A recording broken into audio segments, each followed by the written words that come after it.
Okay, so today we're going to talk about the Middle East as a whole. And so in terms of the Middle East, let me share my screen so that we can get started on our presentation as well. Okay, so the Middle East. In terms of the Middle East, the first place we're going to cover is Libya. Okay, so can someone tell me what you already know about Libya in terms of their history, their current situation, whatever? Someone want to tell me?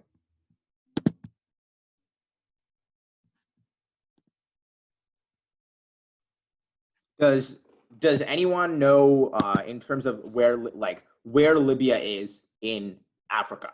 Does anyone know where that is? It's in North Africa? Yeah, you're right. You're right. It's in North Africa. So and we'll cover a map in a little bit, but Libya is in North Africa, right next to Egypt is where Libya is. So in terms of Libya, right here is the map. You were correct. It's right here. And so we're going to talk about the conflicts in Libya. Specifically, if you look at, for instance, Tripoli right here, the capital, it's a major city that we're going to cover a lot. So here's just like a geographic way you guys can very easily see what's going on in Libya. Okay, past. This part is not that important, so I'm not going to cover it that in depth. So main thing you need to know is that Libya has always been a place that's been pretty disunified. There's a lot of disunity, a lot of different groups, nomadic groups, trading groups for a while in history. And so in 1969, however, we saw a dictator named Muammar Gaddafi take power within Libya. And so the military dictator took all of the money in the banks, helped terrorist groups like to kill a lot of these protesters. And he used these terrorist groups to kill Europeans within passenger jets and stuff like that. So as a dictator, threatened lives both within Libya and all around the world through his regime. And so that's what happened under Gaddafi. However, the important thing you have to remember whenever there's a dictator is that dictators, although they oppress human rights, they're terrible individuals, their presence often ensures that a lot of different disunified groups, like ethnic groups, herding groups, trading groups, they can't fight each other because now this one big dictator is above all of them and is able to put control over them. So the presence of Gaddafi as a dictator made sure that there was at least some degree of unity in the country. Does that make sense to everyone? Any questions already? Okay, so that's how that's the presence of Gaddafi. So this man right here, Gaddafi, his name is Muammar Gaddafi. And so he was there for a while, but then in 2011, what we saw was a violent revolution all throughout the Middle East, not just in Libya, but in all countries, a lot of countries within the Middle East. That was called the Arab Spring. You guys may be familiar with that. The Arab Spring in 2011 was just this big rebellion all across the Middle East where everyone was like, we want democracy. And so that happened in Libya as well. And so with this Arab Spring, we saw the Gaddafi regime taken down. And he was taken down not just by the protests, but by the United States and a lot of Western countries bombing his government. And they were able to take out the Gaddafi regime. And after that, what pretty much happened is that this Gaddafi regime gone means this dictator that created unity is also now gone. As a result, we see a lot of different problems. So a lot of different groups are now going to start fighting one another. A lot of different militias, mercenaries, hired soldiers are now jobless because they don't have Gaddafi to hire them. And because of that, they're going to be going into terrorist groups and other organizations as a result. So summary is that when Gaddafi is gone, you create disunity and violence and a civil war within Libya. And we're going to cover that in a little bit. Libyan civil war. Okay, so this is what we already covered. Western countries led by NATO, the North Atlantic Treaty Organization, were the main actors in taking down Gaddafi with their bombing campaign. After Gaddafi was gone, the United Nations set up a transitional government, a democratic government that was supposed to be there and create stability in the long term. But the problem is that this Western-backed, UN-backed government was seen as a puppet. It was seen as having no legitimacy of itself. It was seen as literally a Western puppet. And so no one wanted to listen to it. And as a result, with the legitimacy going away, we saw that there was a civil war that emerged. Everyone was like, no, you're not legitimate. We are the government. We want to be the powers in this country, not you. And that's pretty much what led to the civil war happening. Okay, so did everything so far make sense? Feel free to ask questions at any point if you're confused. Okay, so two governments. within Libya, the civil war now starts. There's this big civil war in Libya. And the civil war is between two big groups. The GNA, which is called the Government of National Accord, and that was that UN-backed government. And that's led by a guy named Fayez al-Sarraj. That's the UN-backed, internationally recognized government called the GNA. And like, remember, if we looked at the city of Tripoli before right here, that city is where the GNA has its like base. Now, the LNA. The LNA is led by, the LNA, also called the Libyan National Army, is led by another dictator named Khalifa Haftar. And so they are just like Gaddafi, a dictator. We don't want, like, pretty much no one wants Haftar to be the leader within Libya. And so Haftar controls the east part of Libya, this section right here, closer to Egypt. And the GNA controls the west section. That's important. GNA west, LNA east.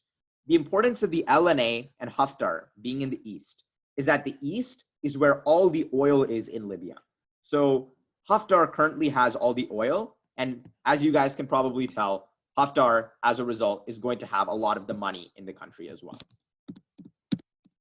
So these are the two guys. On the left side, easy to remember. Left side is the GNA, so the West GNA. This guy is Fayez al-Sarraj. That is the leader of the GNA. The right side is Khalifa Haftar, the leader of the LNA. So yeah. Okay. So like in terms of oil wealth, just like asking you guys, what are countries that you guys think would likely want the oil wealth within eastern Libya? What countries are known for their oil wealth and for trying to get more oil wealth? Outside of, I know the United States is one, but what other countries are there? You could say Turkey or Qatar. Yeah, for sure, for sure. What are countries in the Gulf states that like oil? Just shout them out. Saudi Arabia, UAE. Right, exactly. And so these countries that you just mentioned are all big parts of this conflict. So remember, LNA, Eastern Libya, oil. And oil really is like the most important thing in Libya because it's just so everyone wants the oil. So because of that, in Eastern Libya, led by the LNA, we see that it's supported by Saudi Arabia, the UAE, Egypt. They all like the oil. And so they support Haftar and the LNA in Eastern Libya. And so the thing about that is that Haftar as a dictator is also very anti-Islamist. He's like, I will crush and kill all the terrorists in my country, no matter the human rights abuses involved. And because of that, Saudi Arabia and Egypt are like, yo, we want to support a country that does that. And so Saudi Arabia, Egypt, and a little bit of France as well are all countries that support the LNA in Eastern Libya. Another country that supports the LNA in Eastern Libya is Russia. Russia also likes the oil. Russia also wants to be like the power player in the Middle East. And so Russia supports them and gives them like air defense systems and private military contractors. That's what the Wagner Group is. The Wagner Group that's mentioned there is just like hired mercenaries. I pay them and they go to Libya and they fight for me. That's what Russia does. Cool. Okay, GNA, west side, Western Libya, GNA. GNA is UN-backed, internationally backed democratic government. The reason as to why this is important is because the countries that back GNA in Western Libya the most are Turkey and Qatar, just like you mentioned, Anne. Turkey, they really like the GNA because they signed a deal with the GNA. They were like, hey, GNA, if we give you troops to help you win this war, in exchange, GNA, you have to give us control over a lot of the oil next to your border in the Mediterranean Sea. So if you go back to this map right here, up top right here, Libya borders the Mediterranean Sea. There's a bunch of oil in the coast right here. So Turkey over there signed a deal with Libya. So Turkey gave troops to Libya. In exchange, Libya gave Turkey a lot of the oil, like control over like drilling rights for oil on the coast. And so Turkey's like, of course we'll help you. We'll get oil in exchange. Qatar as well likes them as well. And the important thing about Turkey, you guys have to remember Turkey, because most recently, I think it was in April, where Turkey sent in those troops that they promised. Sent in troops, sent in planes, sent in drones. And because of that, that has turned the tide of the war. Now, the GNA is winning the war because they have this huge troop presence from Turkey just coming in. And Turkey is coming in. Turkey is now like supporting the GNA. the GNA is using these troops to push into eastern Libya and start slowly winning the war. That's the most important thing. Turkey's support has allowed the GNA to start defeating the LNA and push into eastern Libya with the oil fields. Does that make sense to everyone? Okay. So that's that. The U.S. under President Trump hasn't really done much. So yeah, that's the main answer. They've not really done much. We haven't really taken a strong stance on this, and it has allowed the conflict to go on without any like proper diplomacy taking place. So yeah. Okay. This is a map. Blue, Libyan National Army, like I mentioned. The east side is where the LNA is. Can someone else tell me what do you notice within eastern Libya? What do you notice in terms of like the gray? Where are a lot of the gray like dots and lines within this map? In the west or the east? Someone else. East, right? And what are those gray things? Oil and gas fields / pipelines. Exactly. So that shows you that Khalifa Haftar, the LNA in the east, have the oil. However, as you can see, the orange people, the UN-backed government, the GNA, are now pushing into eastern Libya. Their control is getting bigger and bigger, and that's going to keep going. This is even 1 month ago, this map, so it likely has changed since then. Okay, recent events. Like I said, Turkey's support has turned the tide of the war. Important thing here is that the GNA is pushing eastward and now slowly winning the war. So the LNA is like, hey, let's just stop the conflict. Let's go for a ceasefire. But the GNA is now like, no, we will not support a ceasefire because we believe we can win the war on the battlefield. We can beat you on the battlefield. And so this conflict is going to go on further.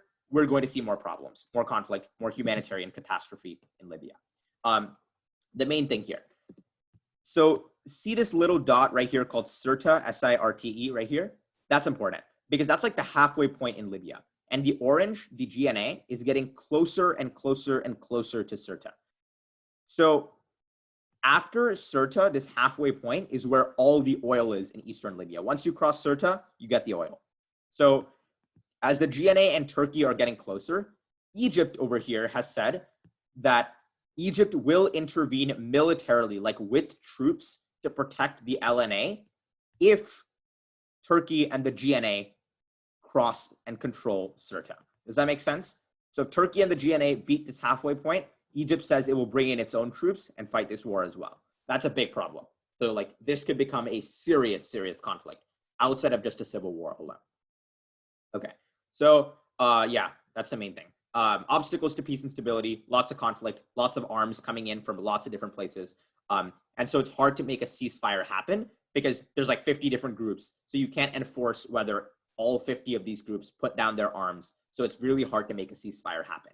Second, when you have destruction, economic failure, job loss, infrastructure destroyed, at that point, it means that there isn't really any like system for businesses to come in, right? Businesses don't want to operate in a place where their building could get bombed the next day, right? At that point, because no businesses operate within Libya, we see that there's more economic failure, jobs aren't created, and all these people who are now poor in Libya feel that they can just get money by going to terrorists who promise to pay them that money. Does that make sense? So destruction, economic failure drives people towards terrorists because terrorists give them the money that they need. And that's a problem because terrorism increases. Okay, I'll go through this pretty quickly. Terrorism, lots of groups. Pretty much ISIS is growing, not great. US using airstrikes there. In terms of migration, because Libya is right next to the Mediterranean Sea, a lot of migrants go from Libya, take a boat through the Mediterranean Sea, and then go to Europe, like I showed right here. They come here to like Tripoli, this coast area, go on a boat, go to Italy, go to Greece. And so Europe is like not happy about that. And so Europe signed a deal with Libya where Libya sets up a bunch of detention centers, pretty much like crowded prison camps where migrants are forced to stay and cannot cross. And that's bad because these places are terrible in terms of human rights abuses. They're overcrowded. Obviously, COVID can spread there, and it's not good. And so the EU, however, is supporting that because they don't want migrants to come across their border. So that's another big problem happening in Libya as well. So yeah. Cool. Does anybody have any questions about Libya? Yeah, I just have one quick question. Yeah. So you said that Turkey sent troops to them in exchange for oil reserves on the coast, but like on the map where it showed all the oil things in gray, I didn't see any oil things on the coast. Okay, so the gray shows oil and gas fields and pipelines. Those are different. So also let me like 1 second. Let me present this. Okay, so the gray like shows oil and gas fields and pipelines. So usually those are places like on the ground, right? And so like that's one thing. Secondly, a lot of the oil in the Mediterranean Sea hasn't been discovered yet. It's being drilled for. So like the theory is that there's a bunch of oil there, but there hasn't been like they haven't started enough drilling to prove whether there is oil there. So once it's drilled, once it's found, you'll see a bunch of gray there as well. And if you look at like this top left, right next to Tripoli, let the screen go away. There's a bunch of gray up top right next to Tripoli in the ocean, right here in the sea right there. Does that answer your question? Yeah, thanks. Okay. Anyone else? Okay. Middle East as well. Main thing is Israel, Palestine. Let's see how quickly I can cover this. Okay, Israel, Palestine. Pretty complex conflict. So let's try to synthesize it as much as we can. Okay, so in terms of Israel and Palestine, the first these are just like 3 maps that are good to know. Back in 1947, the UN came and was like, let's make 2 different states here, a states for the Arab people and a states for the Jewish people. And so that was the UN partition plan. Israel accepted it. Israel was like, okay. And then the Arab states were like, no, we want to take over the land using war so that we can have this entire state for ourselves. And we saw a bunch of wars happening at this time. However, the Arab states failed. And in 1967, we saw something called the 6-Day War, where Israel beat like 6 different Arab countries in just 6 days. It was crazy. And what happened in 1967 is that Israel took over all this land. Everything in green became a part of Israel, this huge landmass right here. So West Bank over here, this area is called the West Bank, this green part. This green part here next to Syria is called the Golan Heights. This green part right here next to the, like, see right here, this little part is called the Gaza Strip. And this big part right here is called the Sinai Peninsula. So this all happened. Then there was a bunch of peace deals and stuff, and Israel gave up the Sinai Peninsula. This big section went back to Egypt. However, if you look at the present day map, a lot of this area is still like occupied by Israel. And that's where the problem arises, specifically within the West Bank over here and the Gaza Strip over here. And those are the 2 areas we're going to discuss the most. So, okay. In terms of the map, right side over here is the West Bank. It's called the West Bank because there's a river right here, and this area is on the west bank of that river. So that's why it's called that. Okay, so West Bank.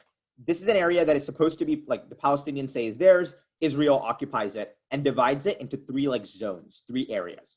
Area A, if you see over here in red, all this red place is Area A. That pretty much means that the Palestinian government, so the Palestinian government is called the Palestinian Authority, the PA, as it says right here, the PA. The PA is the one that governs this red part. And PA, it's led by a party called Fatah, also spelled here, governs the area, controls its security, and does pretty much most of the job there.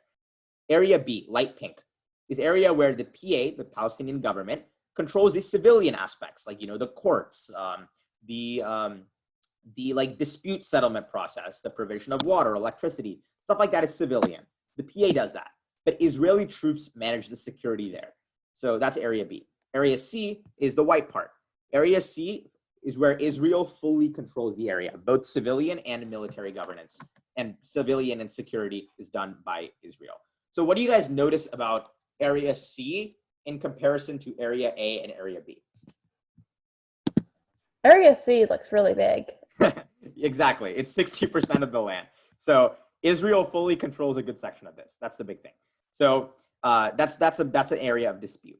Another area to look is at the Gaza Strip. The Gaza Strip is red, Area A. So can someone tell me what that means for Area A based on for Gaza Strip, because it's Area A? Can someone tell me what that means in terms of governance? It's completely controlled by the Palestinians.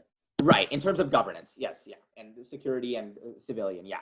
And so the way it works here is that the PA over here is led by a party named Fatah. The PA and Fatah give money to a party called Hamas that governs the Gaza Strip. Hamas is known as a terrorist organization worldwide, but Hamas is the one that governs the Gaza Strip. The problem here is that this ocean, this sea right here is blockaded by Israel, ships, boats, planes, so that no trade comes in, meaning that the economy is in terrible shape in Gaza, and the humanitarian situation is also terrible because supplies don't come in. Third, Golan Heights. That's not that important. It's over here. It's just a place where Israel and Syria have a dispute over it. Israel uses the area to conduct airstrikes against like enemies within Syria. Lastly, this one is important, Jerusalem, right here, where my cursor is right now. Jerusalem is seen by Israel as a Jewish homeland, but Palestine is like, no, this is going to be our future capital. So that's a problem right there. The west side of Jerusalem on here is gray because that really is fully Israel. The east side of Jerusalem is annexed by Israel, so officially is part of Israel.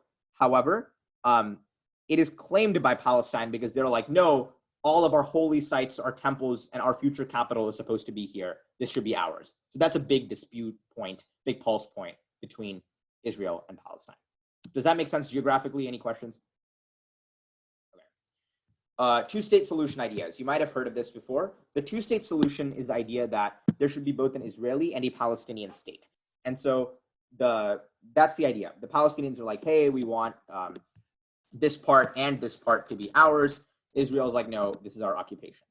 So the problem is these are four big barriers. First big barrier, settlements. So you might have heard of this as well. What settlements are is that you have a bunch of Israeli citizens pretty much going onto these Palestinian areas and then building homes there. And so that might not seem that bad in and of itself, but the problem with Israelis building homes on these supposedly Palestinian land is that it effectively, what it does is it changes the facts on the ground. So if Israel has like a bunch of its people in Palestinian land having homes there, Israel can say, hey, our people live here, so therefore it is our land officially. And that's what it means. It changes the facts on the ground to make it seem like it's Israeli, and Israel can be like, hey, this is all our land. So that's the problem. Second, it's illegal under international law. It's not allowed. Third, it takes away oftentimes the water and resources of a lot of Palestinians that live there. And fourth and finally, Palestinians don't like it. And when Palestinians don't like it, it often leads to rebellions, conflicts there. That kind of rebellion is called an intifada. It's spelled there. An intifada is a rebellion that happens within Palestine, a large-scale rebellion. And intifada literally in Arabic means, I believe, to shake. And that's what happens. It shakes the region because it's such a conflict. Second big barrier, Hamas. So Hamas, like we discussed earlier, is a terrorist organization, along with the PIJ. That stands for Palestinian Islamic Jihad. Those are all terrorist groups that operate in Gaza. They launch rockets at Israel. So Israel is like, we will never negotiate with you if you continue to launch rockets at us. So that's another barrier to negotiations and a solution. And so the Palestinian Authority funds this. The Palestinian Authority gives money to this. The Palestinian Authority gives the PA actually has a system where it gives money to martyrs. So like if I decided to go to like an Israeli soldier's house and I was Palestinian, went to an Israeli soldier's house and decided to like kill myself with a suicide bomb, the Palestinian Authority would give money to my family and like a job, give them a job for their entire lifetime. So it incentivizes people to be violent against Israel as well. So clearly there is fault on the Palestinian side as well. And because of that, Israel is like, hey, until you stop that practice, we are never going to negotiate with you. Does that make sense? So yeah, it makes Israel even more mad, and it pushes them away from negotiations. Okay. Third, East Jerusalem, like we said earlier, the question of who has Jerusalem, and the question of Palestinians living on Israeli land, should they be given Israeli citizenship or not? That's another barrier. That's a big question. Lastly, the right-wing shift, and right here. Okay, so right-wing shift within Israel. This guy on the left right here, up top, that guy's name is Benjamin Netanyahu. He leads the Likud party within Israel. He is a right-wing politician, and he's the prime minister of the country. he is against the two-state solution idea, the idea of giving Palestinians land in exchange for peace. He hates that. And because of that, he supported more settlements on Palestinian lands, taking over more territory and all of that from Palestine. So Palestine's like, hey, we are never coming to the negotiating table. Second is he's had a lot of corruption allegations recently. That meant that there were a bunch of elections, no results happened. Like there was a tie in a bunch of different elections. So Netanyahu, to distract the people and bring the people to his side, announced that he would be annexing a region of Palestine, so taking over a region of Palestine called the Jordan Valley and making it officially part of Israel. So you guys know, for instance, annexing is like you might have learned in history class, like annexing Texas. We made it officially a part of the United States, like that. So the Jordan Valley is just like this big region right here. So Israel wants to make that officially part of itself. That's what Netanyahu, this guy over here, has announced. Yeah. And so the second part's not that important. Pretty much this guy on the right is a guy who's governing in partnership with the guy on the left. And this guy on the right over here is supposed to be like more left-wing, but he's like flip-flopped and hasn't really done anything to stop Netanyahu on the left. That's all that matters. The guy on the bottom here is Mahmoud Abbas, Mahmoud space Abbas. That's Mahmoud Abbas. He governs, he's the leader of the Palestinian Authority that we discussed earlier, the PA. So yeah, these are just the leaders you guys need to know. Okay, role of the US, not that big. Role of the US. One is that like they've brokered peace deals before. The thing about the US is that in the past, it was seen as a more impartial negotiator. They're like, hey, we understand both of your ideas. We want to bring you guys together. That's what America did before. Under President Trump, we've lost that role as an impartial broker. The United States moved its embassy from a place called Tel Aviv, which is not controversial, not a problem, to Jerusalem. What do you guys think it does when you move your embassy to a place that's disputed like Jerusalem? What do you guys think that does? It makes the U.S. be seen as taking Israel's side in the conflict. Exactly. It makes it seem like Israel's capital is Jerusalem. And Palestine's like, hey, I thought we wanted our capital to be Jerusalem. So we lose our role as an impartial broker. So Trump has done that. Second, we've cut humanitarian aid. Lastly, we've made a so-called deal of the century. The problem is it's dead on arrival because it really hurts Palestine. That's all you need to know about it, because it's just no one supporting it. No one likes it. It's not going to be implemented. So the details are there, but you don't really need to know it. Okay. Lastly, we talked about the annexation of the Jordan Valley that Israel now wants. The problem with the annexation of the Jordan Valley, these are three risks. And these are really like, you could give an extemp speech, and these are really like literally 3 points that you could give. First point, when Israel annexes a lot of Palestine, these regions of Palestine, it makes it likely that there are going to be rebellions, there's going to be violence, more rocket attacks against Israel. That leads to something called intifadas that we said earlier, conflict. Palestinian rebellions, Palestinian rocket attacks against Israel. So for Israel's own security, it's not a good thing. Second, a lot of Arab nations have recently increased their cooperation with Israel, like Saudi Arabia and the UAE. And these countries have been more cooperative with Israel in recent years on a lot of these different areas like it's listed there, because both Israel and Arab countries hate Iran. They absolutely hate Iran. And so they've been working together here, a little bit here and there. But the problem is, Palestine is like, the people within Arab countries really love Palestine. It's like a matter of nationalism. They love Palestine. And because of that, if Arab states continue to have such large ties with Israel, and Israel decided to annex and take over Palestine, the people of these Arab countries would be very mad. And that would force a lot of these Arab countries to tone down their relations with Israel, which harms them by, taking away their common front against Iran, taking away cyber cooperation, health cooperation, etc. Lastly, European sanctions. Israel's largest trading partner is Europe. Israel needs Europe for its banks, for its companies. However, Europe also likes Palestine. They support Palestine's right to a state. And so Europe says that if Israel decides to annex this region, many European countries like Germany are like, we may decide to put sanctions on you. Sanctions meaning, cutting off certain types of trade, cutting off access to certain assets and money in Europe. So Israel does not want that either. And so these are the three big risks of Israeli annexation of the Jordan Valley, something that Prime Minister Netanyahu of Israel is now considering and likely to pursue. So yeah. Did everyone understand Israel, Palestine? That was a lot of info. Any questions? Okay. Okay. Let's go to Afghanistan. I need to drink water. Afghanistan. Main info here. So one, like you guys know, it's been a while, 19 years since the war on terror began. 19 years. 100,000 civilians have died in just the last 10 of them, civilians alone.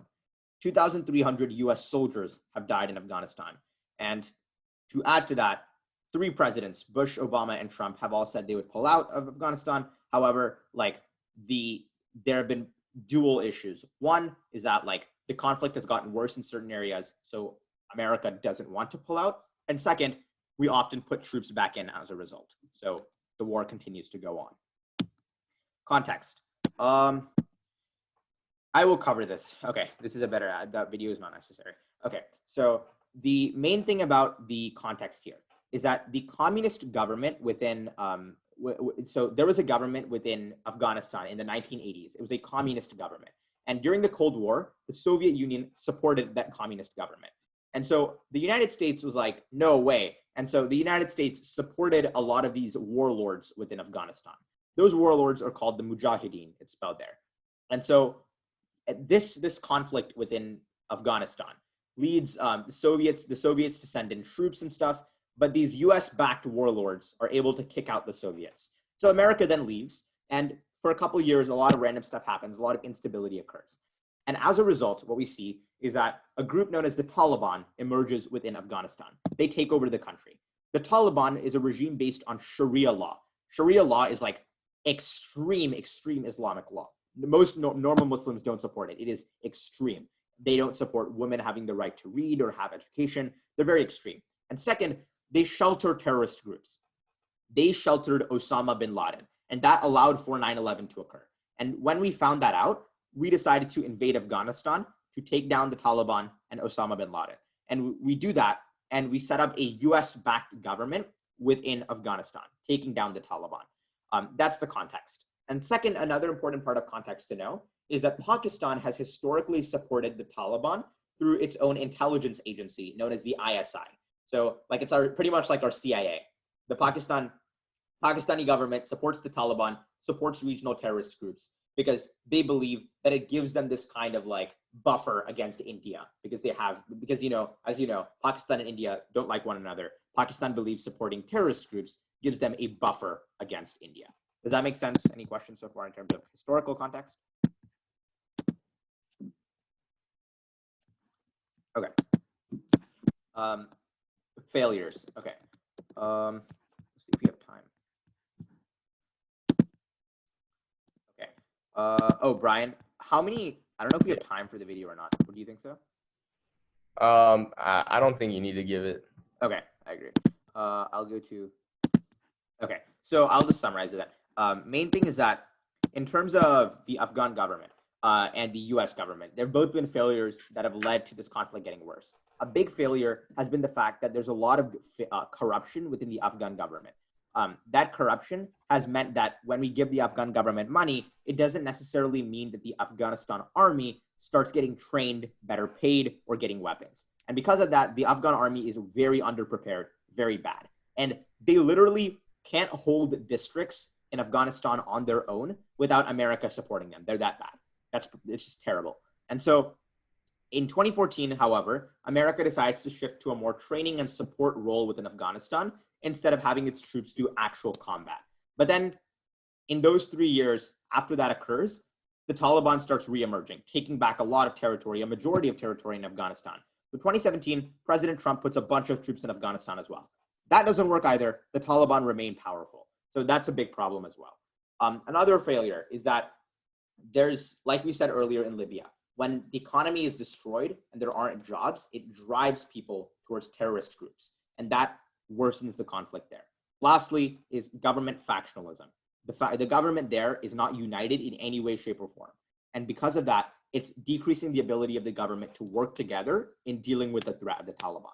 And you know, those 2 people that we said there are the people who ran for president. They couldn't agree on who the president would be, and there was a big conflict over it. So that's what happened there.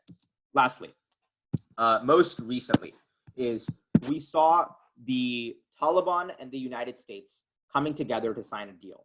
And so before the deal, like we said, the Taliban was winning really well. And so the United States was like, hey, let's stop the conflict. Let's go towards negotiations and see if we can get a peace deal going. And so we signed something called the Reduction of Violence Deal between the United States and the Taliban. And this deal is signed in Doha, in the country of Qatar. And that deal, it says we will reduce violence between both sides, not a ceasefire, but at least reduce violence. It works. And that leads to a broader deal for a troop withdrawal. This is really important. So this deal pretty much says that the United States will withdraw its troops from Afghanistan, slowly withdraw our like 14,000 troops from Afghanistan, but that is conditional. So it only happens if the Taliban stops sheltering with terrorists and starts negotiating peacefully with the Afghan government to join it through negotiations rather than through war. And so, that deal happens. And it's a good sign. It's a step towards peace. Does that make sense in terms of the dynamics of the deal? Make sense? Okay. So that happens. But the problem is that the negotiating team in Doha, Qatar, are more like older establishment factions, like people within the more central, moderate lane of the Taliban. The problem is a lot of radicals in the Afghanistan, in Taliban. These radicals don't want to negotiate. They believe we are winning the war. Why should we go and negotiate if we can just win the war altogether? And so these radicals are called the Haqqani network. It's spelled there as well. And so these guys support terrorists, and reports show that the Taliban continues to shelter terrorists in certain areas and communicate with them. So clearly our peace deal hasn't really worked. Another big thing, terrorist groups like a branch of ISIS called ISIS-K, it's right there, or the Khorasan group, Khorasan space group, are terrorist groups that have emerged within Afghanistan. Their attacks have increased. A bunch of groups are there. The United States military has said these could potentially have the capability to conduct a 9/11 style attack again. So we have to be very vigilant. And lastly, the biggest problem is that the United States, there was a leaked report in the Washington Post, which said that President Trump possibly planned to withdraw all of our troops from Afghanistan without making sure that the Taliban met its conditions. So pretty much without making sure that the Taliban negotiated with the government or stopped sheltering terrorists, President Trump apparently is considering just taking out the troops altogether, which means that the Taliban is likely to, worsen its role there. It's likely to go back to violence and conflict, and the war within Afghanistan is likely to emerge again. And we saw the humanitarian catastrophe with those numbers already. So it's likely to occur again if President Trump decides to go through with that move. So yeah, that's pretty much Afghanistan. Does anybody have any questions?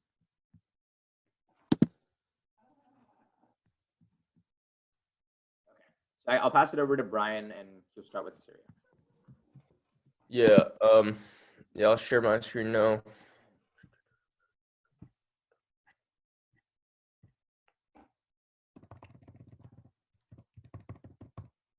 All right, let's shift from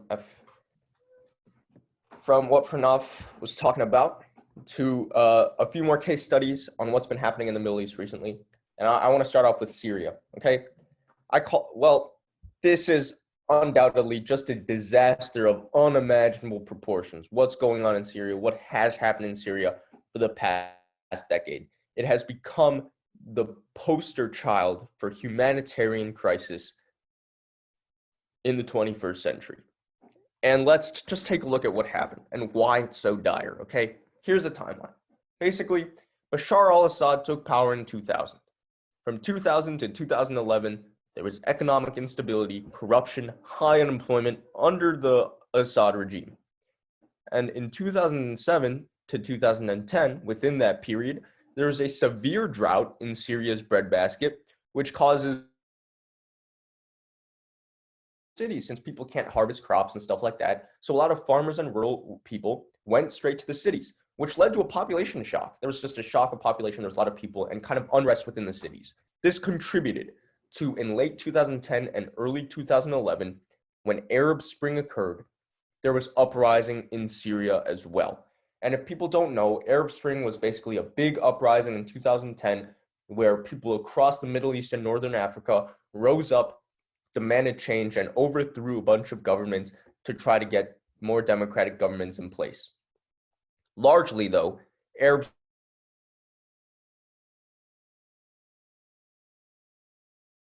Brian, I think you're cutting out. authoritarian leaders who were replaced. Brian, I think you're cutting out. Yeah. Okay. Let me just wait for a second. It's better now. Okay, yeah. I think that was just a minor thing with my internet. It's been going on this morning. But yeah, just let me know if I'm cutting out again. That's fine. It generally goes away within like a few seconds. So just let me know. But yeah. Arab Spring, a lot of the authoritarian leaders that were thrown out were replaced by even worse ones, right? So, and then in 2011, like Syrian people didn't even achieve the first goal. They didn't manage to get Assad out, okay? Because in March of 2011, Bashar al-Assad basically cracked down on these protests using violent force. The protests spread, he kept using violent force, the civil war ensues. And from 2011 to now, just massive fighting that's devastated Syria. Complicated by the rise of ISIS in 2014, complicated by all these different foreign factors coming in, Russian airstrikes in support of Bashar al-Assad, the global coalition against ISIS, which to now mid-2020, in which Bashar al-Assad has kept power and has essentially won the civil war, but there's a huge rebuilding project to be undertaken. 500,000 dead or missing in Syria, an astounding number that really you can't even wrap your head around, right? Because what? It's just a statistic, but each one of these people, once again, had lives, had stories to tell, and it's just an atrocity that this happened. And even from the people who survived, millions had to flee, 5.6 million fled the country, and 6.2 million are displaced from their homes internally, right? So millions upon millions upon millions of of lives just upended. So who's involved and why? Why did this get to be such a big deal, a domestic conflict? Well, there are just many competing factions, okay? First of all is the government, the Assad regime, which is supported by Russia and Iran. So here's the deal. Early on in the conflict, the UN Security Council wanted to pass resolutions trying to do something in Syria, trying to stop the fighting, trying to get peace. But Russia and China, Russia was a strong ally, just blocked these resolutions because they supported Bashar al-Assad really committing these atrocities on his own people. Because Russia is a strong ally that already had bases in Syria with the government. And because Assad's government is Shia-led, okay? Which is the main split. I don't know if Pranav already talked about this, but the Shia and the Sunni Muslims are just like the two main competing factions in the Middle East. And so Iran, which is also Shia, led the support of Assad's government as well. So other Shia groups like Hezbollah are also in the fight. And then we have the rebels, different rebel groups. The main one, the Free Syrian Army, which is supported through equipment from the West, the US, UK, and France, not supported militarily per se, because there are also like terrorists and jihadists associated with the rebels. So the West does not want to be seen like giving military support to like terrorists, essentially. Turkey is also allied with these rebels. Israel is allied with them, mostly to fight against Iran. The Saudis are also with them, mostly against Iran and Qatar once again. So that's kind of like one way where Israel and Saudi Arabia actually get along. They usually don't get along. Including, once again, terrorists and jihadists like Nusra, are ostensibly fighting against Assad, right? And ISIS comes in, the Islamic State of Iraq and Syria. Syria's in the name. With the huge land grab in the mid-2010s, they take over a huge part of Syria. And a huge international effort came in to try to fight them as well. So that complicated the civil war, with Syrian Kurds fighting against them with the help of the US and the West. The problem is Turkey doesn't like these Kurds. We'll touch on that later. So there's just so much going on. But basically, a few big sides. Government versus rebels, supported by all sorts of different factions, and this side kind of deal of ISIS taking so much, okay? So what's the state of the war? The end of the war right now is not the end of the crisis. While it is widely accepted that Assad has won because rebels don't hold enough territory to be significant, and Idlib is the last remaining major rebel stronghold, and they're under siege right now, Syria is in crisis still, predictably facing an economic crisis even before COVID-19. As of March 2019, last year, 83% of Syrians are below the poverty line, and there's inflation coupled with price increases for goods, right? Terrible economic situation, as you can expect.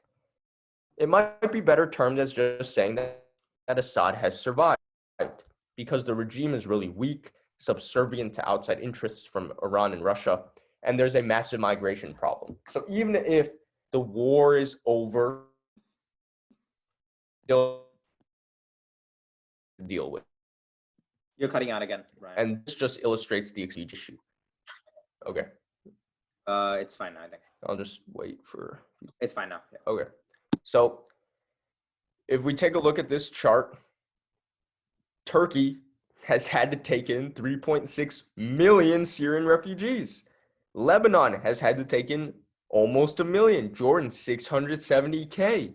You know, these refugees are putting a strain on the system of many of these countries. And Europe is complaining. Germany, over 500,000 Syrian refugees. And the migration problem has really contributed directly to the migrant crisis. With over 1 million people crossing into Europe in 2015 and neighboring states like Jordan and Lebanon struggling under the strain, the migrant crisis has led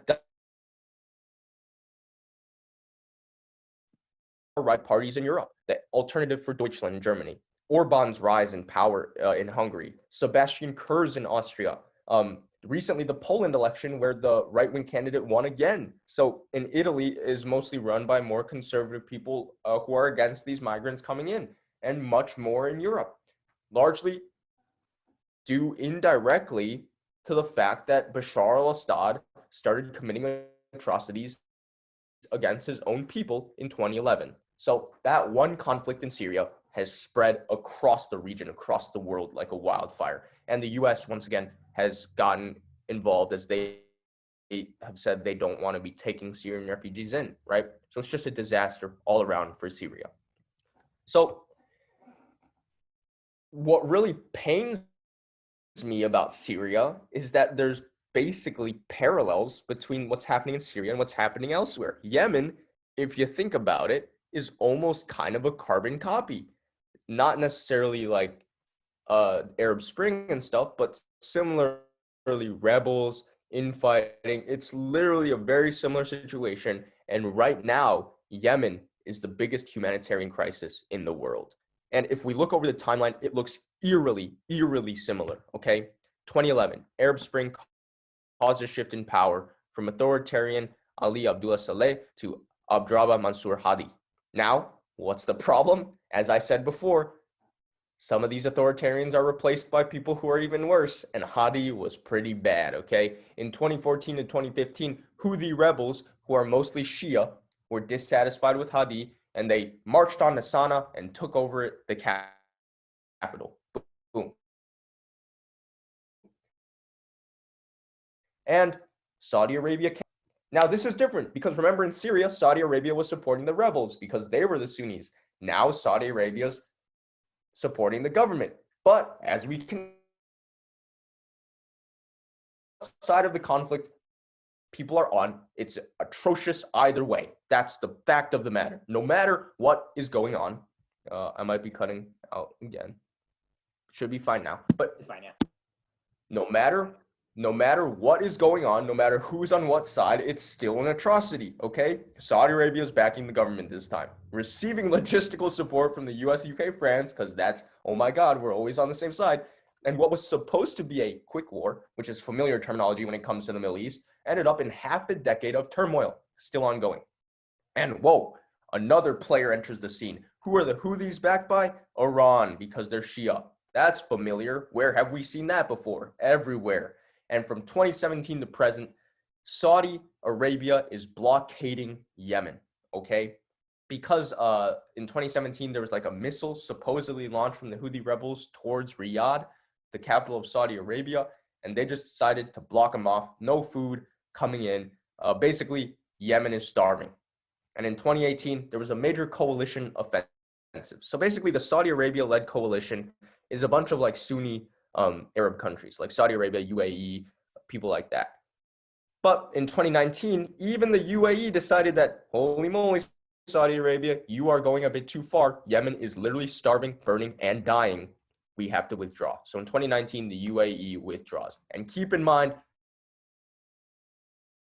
that the US, UK, and France are still supporting Saudi Arabia in this war, despite the fact that like the Senate has made some moves to condemn what Saudi Arabia is doing.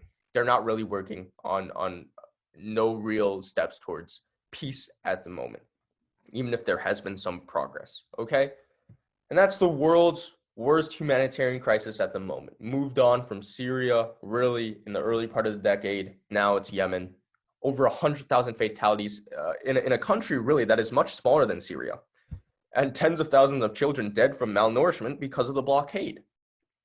80% of Yemen's population, 24 million people, are in need of humanitarian assistance, okay? 80%.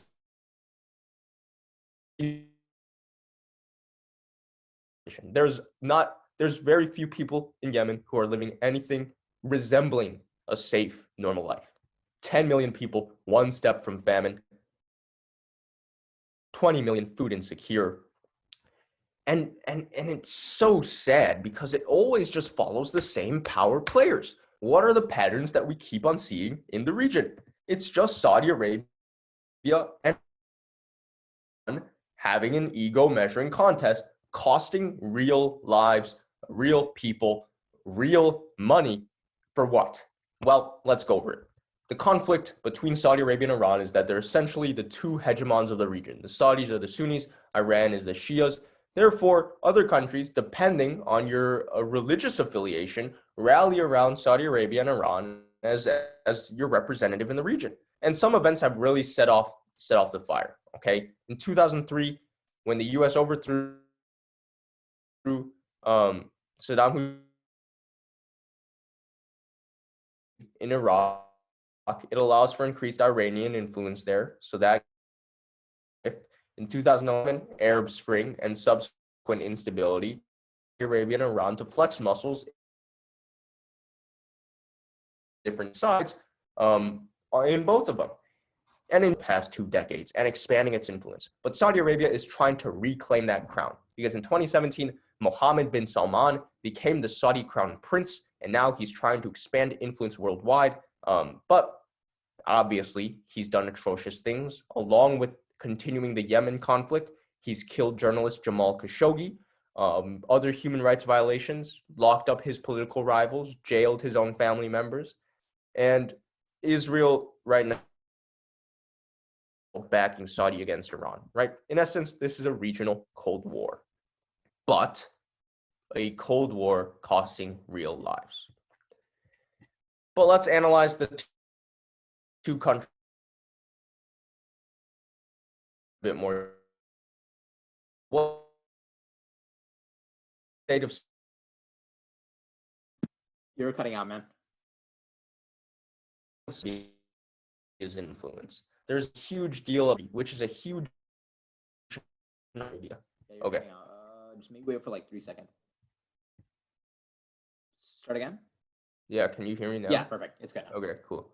So there's a whole deal about Vision 2030, which was a big effort to revolutionize Saudi Arabia to become a major player in 2030. For example, MBS allowing women to drive, jailing opposition. But plans have been put on hold because of COVID and a very ill-advised price war on oil with Russia, which sent oil prices plummeting. Now Saudi Arabia is kind of in a poor place economically. So Vision 2030 may or may not still be going on, right? MBS is largely just an enigma on the world stage.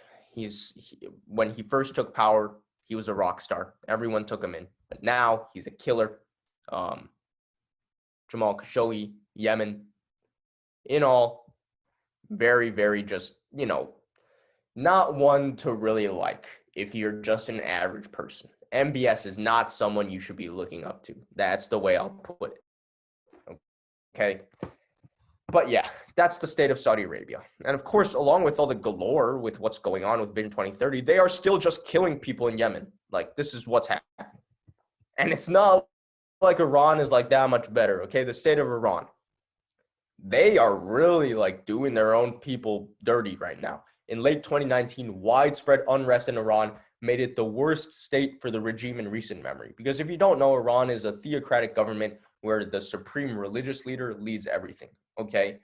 And there was a widespread protest against like the religious government. There was a deadly crackdown by the government. Of course, it was like a mini like Arab Spring uprising which the government cracked down on again. So that's really bad. Right now, Iran's regime is kind of in like the weakest state it's been religiously as well. And there's a few foreign policy implications for Iran. The Iranian economy is doing very poorly, in part because the US left the Iranian nuclear deal, or JCPOA, in What's that again? and with the January 20, you know? Now it is. It's fine now. Okay. And basically, Iran right now is no longer following the agreement. And if you don't know anything about the Iranian nuclear deal, it's basically where Iran not to make nuclear weapons, and the US promises not to sanction them, okay? And Iran had been doing well until the US basically barged in and said nope. So the US reimposed sanctions, and now Iran's economy is just doing bad due to COVID and US sanctions. But they're also involved in the proxy conflicts, helping Bashar al-Assad, helping the Houthis, perpetuating the fight. So that's that. Middle East, a mess, largely because of these two hegemons. There's one more country I do want to touch on, which is Turkey, the Middle Eastern NATO member, okay? Now, people are still always arguing about whether Turkey should really be in NATO because their form of government does not really lend itself to NATO, okay? They're really breaking from the West recently. President Erdogan has ruled for over 2 decades, which is a bad sign in the first place. He's authoritarian. He's a strongman. Illiberal democracy. He halted Turkey's accession to the EU, right? And in his regime, conservatism and religious extremism have come to the forefront. And in 2016, where there was a coup against him, he just crushed it, crushed dissent, crushed opposition, which really strained relationship with the West. Along with corruption and purging of public servants, Turkey is really not what you'd expect a NATO member to look like or a potential member of the EU to look like. Okay? And one specific point of contention about Turkey and US relations was in last year or late 2018. I don't necessarily remember when. President Trump withdrew all his troops from Syria, right? I don't know if you remember when that happened.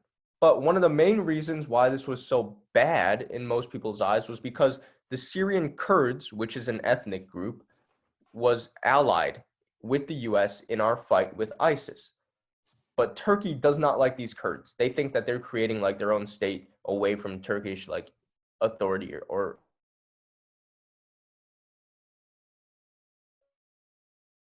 so Turkey basically invaded Syria and because Trump took the US out. That's one of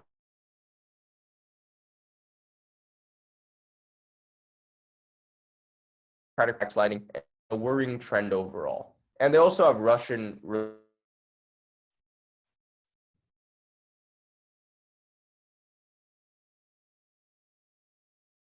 stuff about the Yeah, man. and stuff like that. I did on the yeah. I think I cut out a bit. Yeah, it's fine now. Yeah. Yeah, but I know Pranav told me to talk about the S-400 missiles, which is basically like Russian missiles that Turkey has that is also bad news for NATO because you're just getting weapons from NATO's enemy. So Turkey really very, very, very concerning for NATO because they're just backsliding away from the West. Okay. So that's my spiel. We still have a couple minutes. Feel free to ask either Pranav or me any questions about what we said today.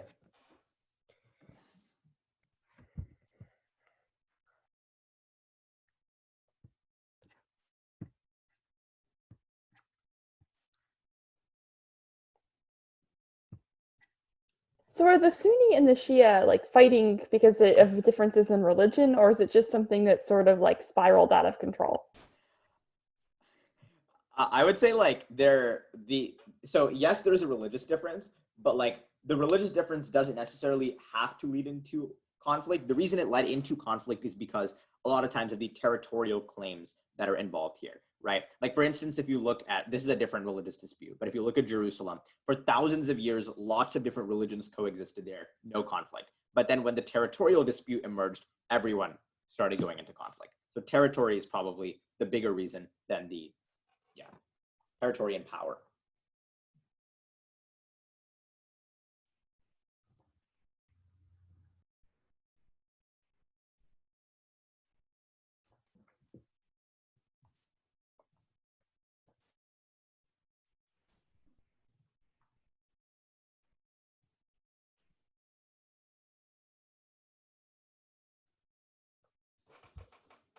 Cool. If nobody else has questions, Pranav, you're obviously free to go. Thanks for stepping in again. And then the rest of you, it's lunchtime. So you guys can all like leave Zoom, come back at 1 Central. Or just chill in the main room, right? Cool. Bye, all.